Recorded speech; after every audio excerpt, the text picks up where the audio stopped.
The mediocre teacher tells, the good teacher explains, the superior teacher demonstrates, the great teacher inspires. William Arthur Ward. Good morning. My name is Lana Davis, and I'm a senior at Colquitt County High School. I'm the president of FCCLA chapter at our school.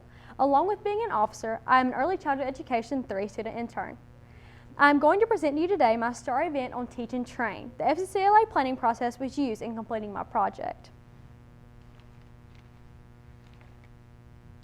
The concerns I identified were, is education the career for me?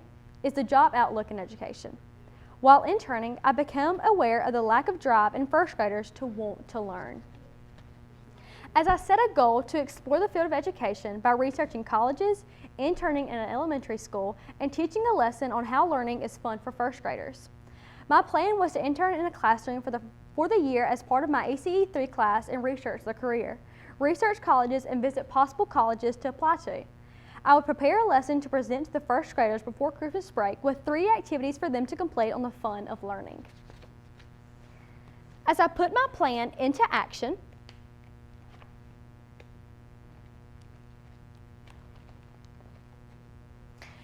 I researched the education pathway and requirements in the state of Georgia. I will have to acquire a bachelor's degree in complete student teaching. I will have to take and pass the GACE assessment and pass the ED TPA. I have found there are 8 key skills needed to be successful. Communication skills, verbal, nonverbal, and written. Patience, we all learn at different rates, and staying calm is important. Creativity, we have to capture their interest and make learning fun. Enthusiastic, if you love your subject, your job, they will love to learn. Confidence, when you act like you know what you're doing, kids will believe it. Dedicated, teachers do not teach for the money. Resolve conflict among students and refrain from conflict with peers. Maintain a professional relationship with peers. Organized, from planning creative lessons, grading, to teacher meeting teachers. Have lots of expectations placed on them with little time for preparation. Organization is the key to getting it all done. As I completed my self-assessment, one of the questions was, why am I personally interested in this career? I have grown up surrounded by teachers and educators, and I have felt the impact of teachers in my life. I want to be the reason a student wants to come to school and succeed. I am a tactical learner and love hands-on work. I think this would be beneficial as a teacher and for my future students. I am creative in coming up with different ideas and projects and have a passion for volunteering. For my STAR event last year, I completed a leadership profile and how I have grown in my leadership abilities. I am involved in a variety of activities from cheering to FCCLA, and it has prepared me to be successful in my future career. Growing up, I always had the desire to learn. I can remember while in elementary school being so excited to go to school every morning and never wanting to leave once I got there. When I got inside the first grade classroom, I noticed that my class had no desire to learn. Anytime we would introduce a new subject, there was no want to be there. None of the kids in my class were excited to learn and thought of school as such a boring place. I soon came up with the idea to make different activities for the kids to help them create an atmosphere where learning was truly fun, just like I did so many years ago. The first activity that we did was a whole day of fun called STEAM Day. STEAM stands for Science, Technology, Engineering, Arts, and Math. This day included all kinds of activities that incorporated all 5 of those areas. I introduced this activity, incorporating the science and technology field, by showing a short clip of what metamorphosis is and talked to the students about our pet caterpillars and how they would soon turn into magical butterflies and the importance of our metamorphosis hut we had in the classroom. I also introduced to the kids the Olympic torch we are going to make for our Olympic Games coming up. After class discussion, my mentor teacher and I sat at the metamorphosis hut in the front of the classroom for the whole class to see. The kids came up and watched as the pet caterpillars we once got at recess had now turned into the beautiful butterflies they saw in their video. After that, we did an activity that involved engineering. Ms. Jenkins and I split the class into 2 groups and rotated. In Ms. Jenkins' group, the kids learned how to make catapults out of popsicle sticks.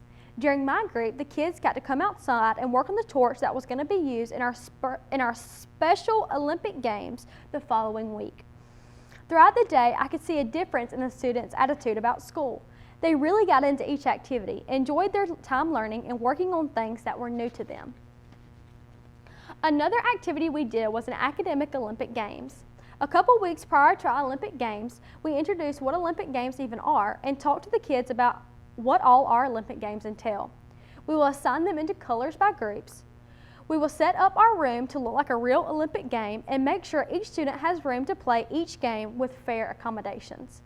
The day of, me and Ms. Jenkins set up our room to look like an actual Olympic Games, and with a big poster that had the 5 rings on it that the students hand painted themselves. The kids played minute to win it math games, spelling bees, and reading fluency games. I used technology such as the smartboard to show equations to which the students had to write them on the whiteboard. After each game, I could tell that my first graders were really excited about learning and encouraging and helping their peers with problems or equations they struggled with. Weeks after our Olympic Games, I could tell when working with the kids how much of a difference it made for them and how it boosted their morale about school as a whole.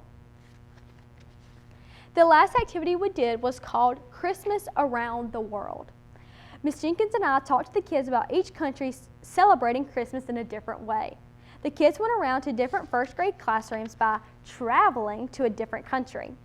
They will learn about that country and what Christmas traditions that country has. They will do activities according to what that country does. The kids traveled to different countries including Japan, Sweden, Mexico, and Switzerland. With paper towels, cotton balls, and tissue paper, the kids learned about tomtins and how important they are in Christmas traditions in Sweden. They were given heavy cream in a glass jar and told to shake it until it got hard. The kids ended up making real butter, just like the kids in Sweden do around Christmas time. They used construction paper to make poinsettias to show how the kids in Mexico celebrate Christmas time as well. This activity around Christmas time showed the kids how school wasn't so boring after all, and how learning something different is more exciting than it sounds. As a follow-up to my having fun learning lesson, we used an observation assessment. After completing each activity, the students in my classroom wrote about what they learned in their STEAM journals.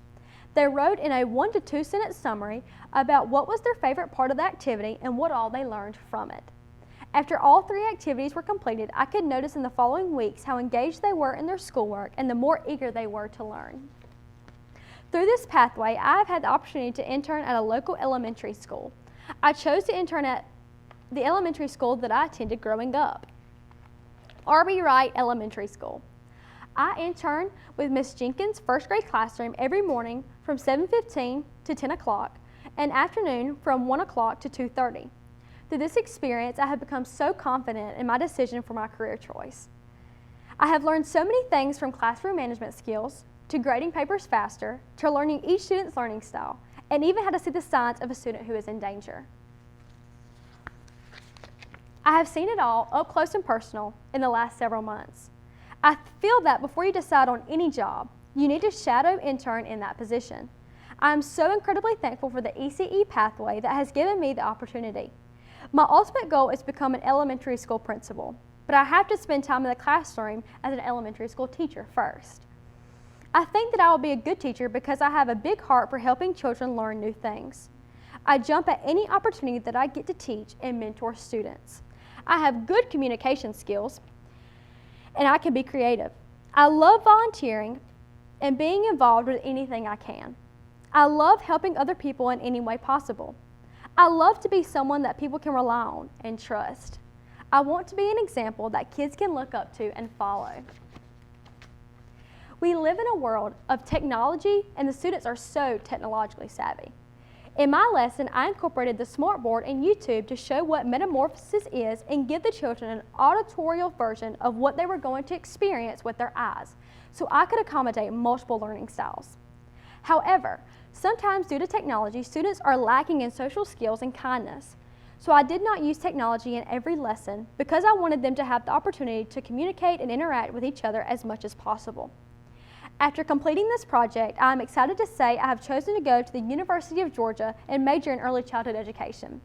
A teacher takes a hand, opens a mind, and touches a heart. What is one skill that you learned or improved upon during your project that you will use in your future career? One skill that I improved on in my communication skills.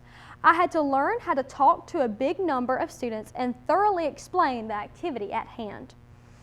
What obstacles cause challenges in your work?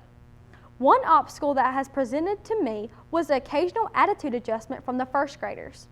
After not winning a game, some students would get upset and not want to play anymore. I addressed the issue by encouraging the students who did not win. Thank you.